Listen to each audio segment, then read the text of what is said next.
현재 정의당 상황이 어떻습니까? 일단 당원 총투표가 내일부터 시작이 됩니다. 그래서 5일간 그렇죠. 총투표가 시작되기 때문에 일단은 당으로서는 많이 좀 긴장되는 상황 이렇게 볼 수 있을 것 같습니다. 네, 당으로서는 긴장되는 상황이고 이제 투표와 관련해서는 그렇고요. 전체적으로는 정의당 지금 형편이 상당히 안 좋다고 들었는데 많이 어렵죠. 예, 예. 그 빚이 많아서 그런가요?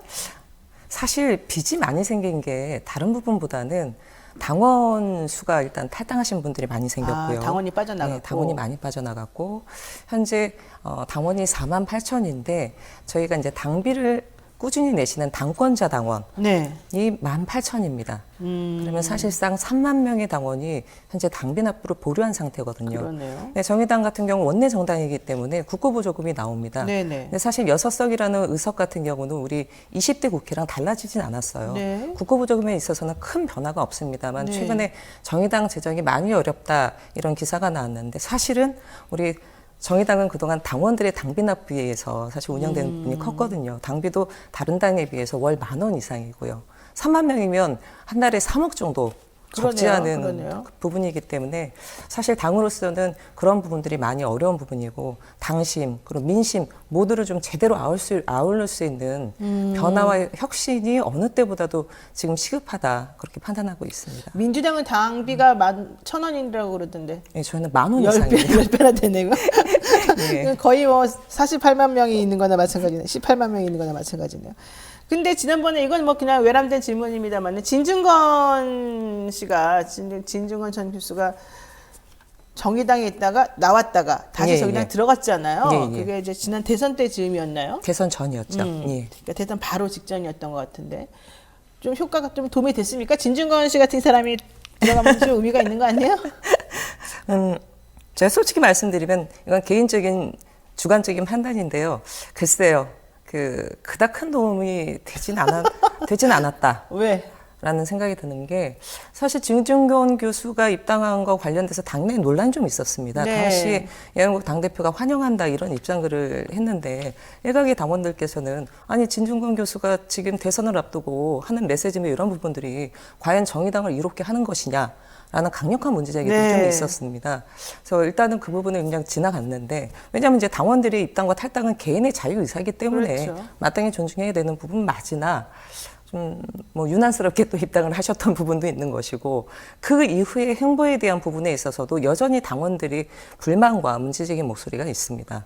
예. 그러니까 제가 그때 궁금했던 거는 사실 진중권 교수의 뭐 개인적인 의견 표현 같은 거는 저는 존중하는 편이지만 그분의 가치관이나 의사 표시나 이런 걸 보게 되면 정의당의 기조하고는 안 맞고 오히려 국민의힘 쪽으로 차라리 더 좀 맞는 거 아니냐 이런 생각 많이 했었거든요.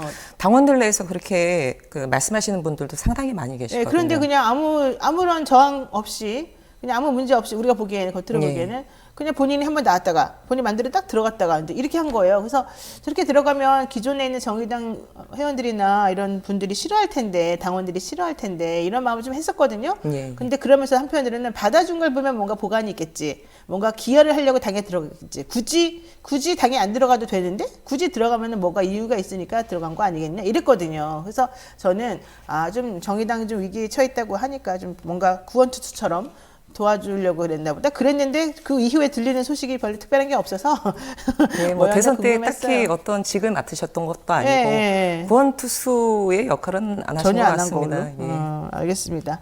자, 뭐 진 교수 얘기를 하려는 건 아닙니다. 그냥 궁금해서 개인적인 궁금함으로 제가 말씀드렸습니다. 자, 위기를 해결하는 시도 뭐 여러 번 여러 가지 방식을 아마도 사용한 것으로 압니다만은 지금 나와 있는 게 바로 비례대표 국회의원 사퇴 권고 이거예요. 이 카드는 정말 너무 누구도 꺼내기 어려웠을 것 같아요. 국회의원 되는 게 하늘의 별따기인데 국회의원 되고 났는데 갑자기 그만두라고 사람들이 원하는 거잖아요. 요구를 하는 거잖아요. 왜 그런 처방이 내려온 거죠? 사실 저희가 대선과 지방선거 창당 이래 가장 초라한 성적표를 받았고요. 네. 아울러서 여론조사 지표 중에 정당의 호감도 조사가 있는데 정의당이 진보 성향 유권자들로부터는 지금 비호감 1위입니다. 지금. 그래요. 굉장히 뼈아픈 지점입니다. 그러니까 지방선거 직후에 우리 당 지도부가 전원 다 사퇴를 좀 했습니다만 네. 그 이후에 사실 제가 처음은 아닙니다. 시도당 위원장, 지역위원장 연석회에서 사퇴 목소리가 사실 있었어요. 네. 그래서 비례대표 국회의원들이 그런 목소리에 대한 어떤 분명한 성찰과 앞으로에 대한 어떤 구체적인 입장을 밝힐 거라고 기대했지만 한 달 동안 아무런 입장이 없었습니다. 저도 굉장히 고심을 했고 네. 저도 당에서 주요한 직을 맡았던 사람이고 5명의 비례대표 국회의원 잘 압니다. 그렇죠. 두 분 같은 경우는 20년 넘게 진보정당 같은 길을 걸었고 과연 이것이 정의당을 위한 길인지 당에 도움이 되는지 사실 고심을 많이 했는데요. 가장 결정적으로 고민했던 부분은 정의당이 지방선거 참패 이후에 네. 혁신하겠다, 재창당하겠다 모두가 다 얘기했습니다만 혁신과 재창당이라는 건 말이 아니라 행동이 그렇죠. 있어야 되거든요. 실체가 있어야 되는데 어떤 움직임도 없었습니다. 그리고 특히 정의당에게 있어서는 비례대표 국회의원들이 그 심상정 의원 포함해서 6명이지 않습니까? 네. 작은 정당이기 때문에 국회의원들 한 분 한 분의 정치적 영향력, 권한은 다른 정당에 비해서 훨씬 막강하다고 보거든요. 그렇죠. 비례대표 국회의원들의 일거수일투족이 국민들에게 있어서는 정의당의 노선이자 정체성이자 이미지로 사실 외화되거든요. 네. 그리고 그분들의 의정 활동의 모습을 보면서 정의당에 대한 지지와 신뢰를 보내주는데 당이 이 정도 상황까지 왔으면 정치적 책임을 같이 져야 그렇죠. 되는 거 아니냐. 네. 그리고 함께 쇄신에 나서야 되는 거 아니냐. 특히 정의당 비례대표 국회의원들은 다른 당은 제가 잘 모르겠습니다만 100% 당원에 의해서 선출이 됩니다. 네. 그래서 저희 당 같은 경우는 비례대표 국회의원을 우리 당원에 의해서 선출돼서 국회에 파견한 공직자라는 그런 표현도 쓰거든요, 사실. 네네. 그렇기 때문에 이제 2024년 총선이 2년도 남지 않은 속에서 당의 이런 쇄신을 위해서 정치적 책임을 좀 지고 네. 기득권을 내려달라. 그래서 당이 다시 한번 싸늘하다 못해 이제 눈길조차 주지 않는 국민들에게 정의당이 이렇게 좀 몸부림치고 있다. 쇄신을 네. 위해서 노력하고 있다라는 모습을 보여주기 위해서 이제 총투표를 발휘한 거죠. 사실 그 비례대표 의원 중에 가장 눈길을 끄는 사람이 뭐 리호정, 그다음에 장혜영 이제 이런 분들일 텐데 이런 분들이 내세운 그런 가치가 무엇이었는지 헷갈린다. 너무 이 한쪽으로만 편중되어 있다. 이런 얘기가 많이 나왔어요.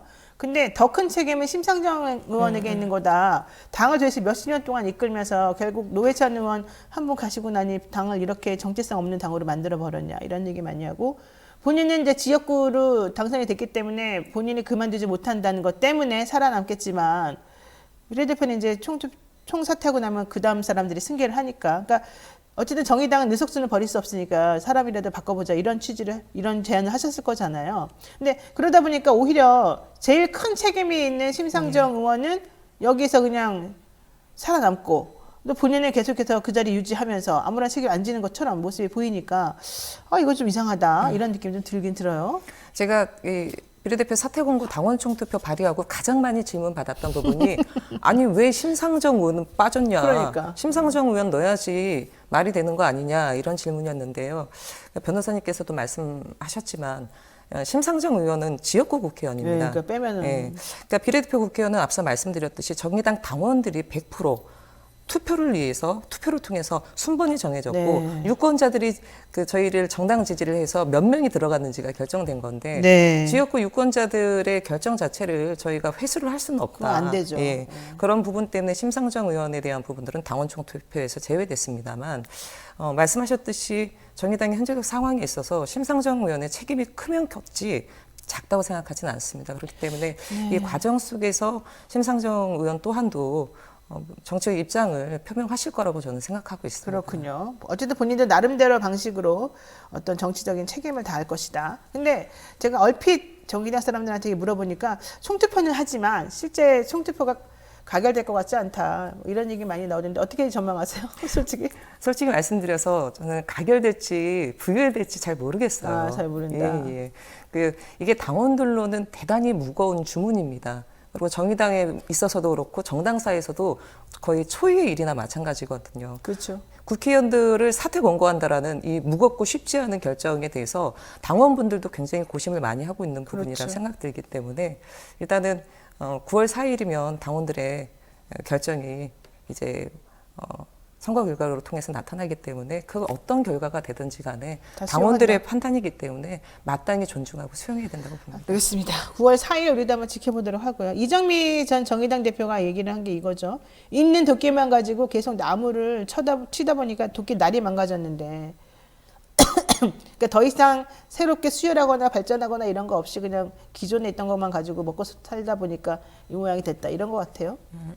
이게 지금 현재 정의당이 갖는 위기의 원인으로 제대로 진단한 건 맞는지? 글쎄요, 저는 정의당의 현재적 위기가 되게 복합적이고 중증적이라고 봅니다.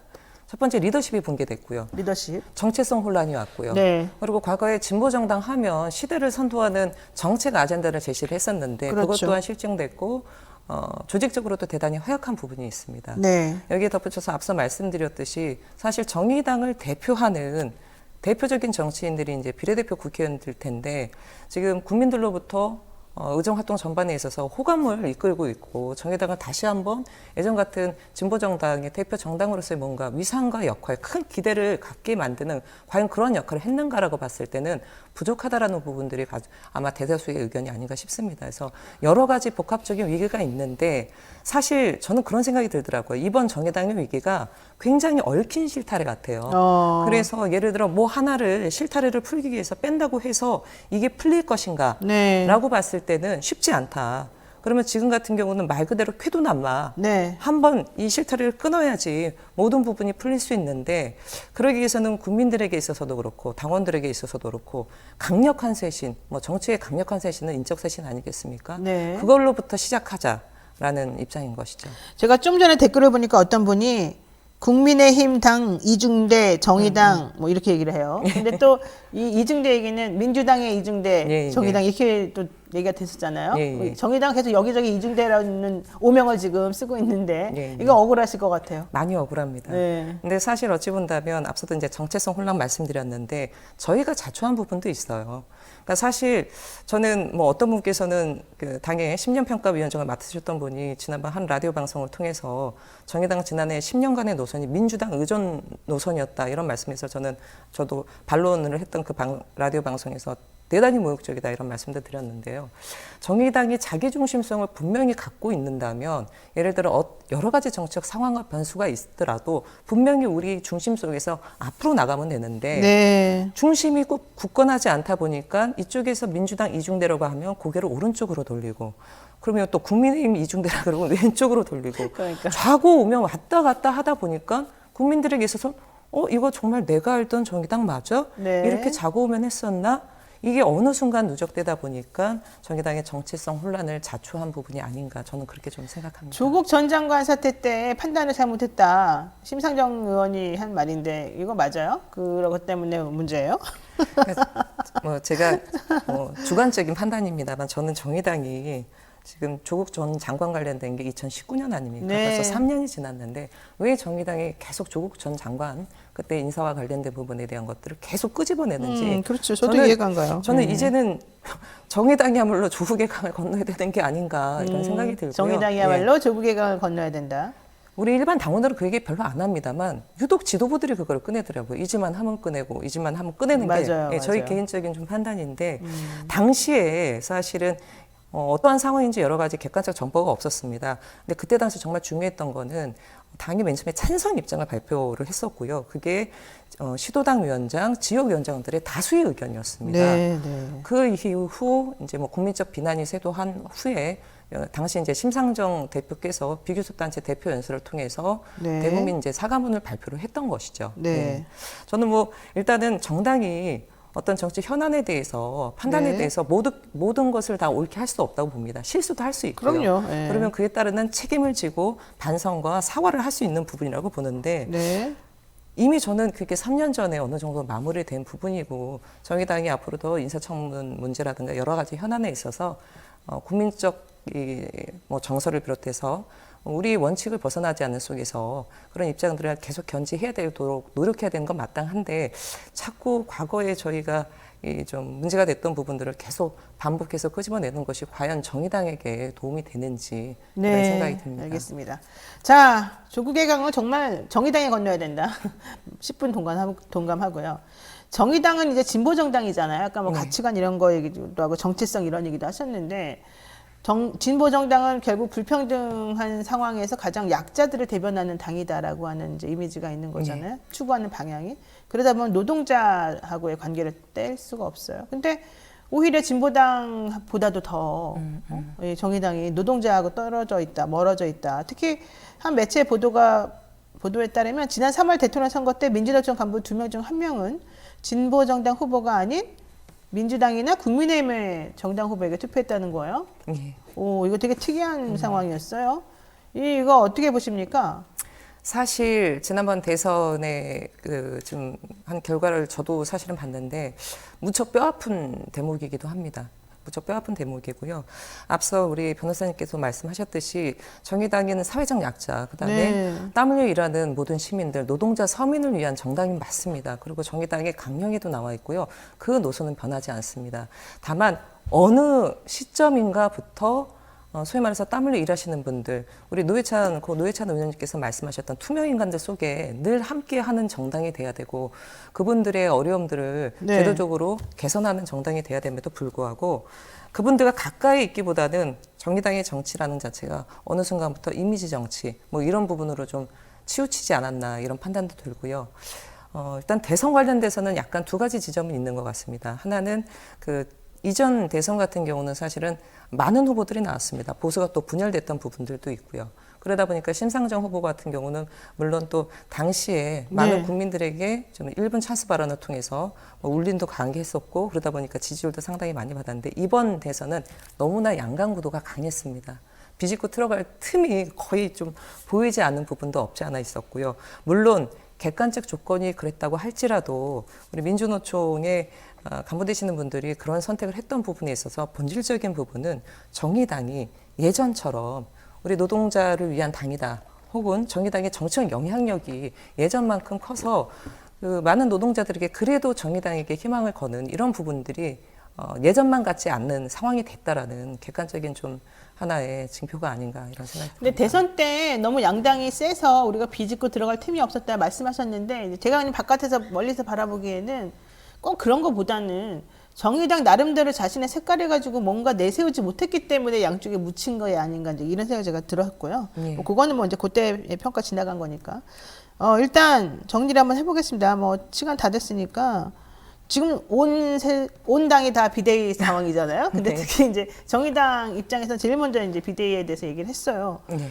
그러면은 아까 9월 4일 날 이게 투표가 끝난다 그랬는데 끝난 다음에 이제 어떻게 될 것이냐. 예를 들면은 그 투표에서 한 것이 가결되면 가결되는 대로 또 부결되면 부결되는 대로 이 미래가 이제 정확히 나와줘야 되잖아요. 네, 요 하나만 좀 제가 말씀을 듣고 정리 한번 해볼게요.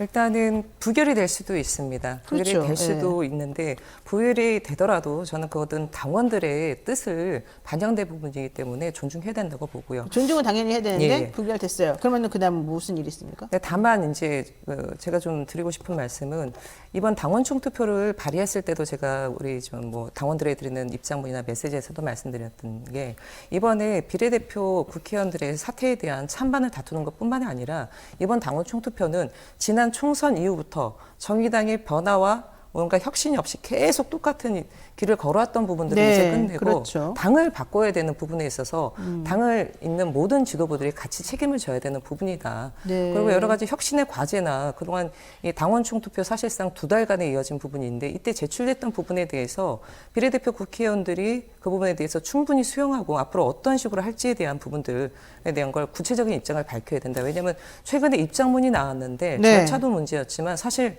내용이 없었습니다. 초심으로 돌아가겠다, 당 재건을 해서 헌신하겠다는 말만 있었지 그렇죠. 구체적인 부분이 없어서 대단히 아쉬웠고요. 가결이 된다. 가결이 되더라도 사실 기쁜 일이 아닙니다. 당원들로서는 대단히 엄중한 결론을 내린 부분이기 그렇죠. 때문에 비례대표 국회의원들에게 당원들의 결정에 대해서 숙고하시고 그에 합당하는 답을 내놓게 되지 않을까 싶고요. 아울러서 말씀드렸던 당의 혁신, 변화에 네. 대한 프로세스는 계속 이어져 가야 된다고 봅니다. 네, 여러분들 정의당이 이제 정말로 분골쇄신하고 새롭게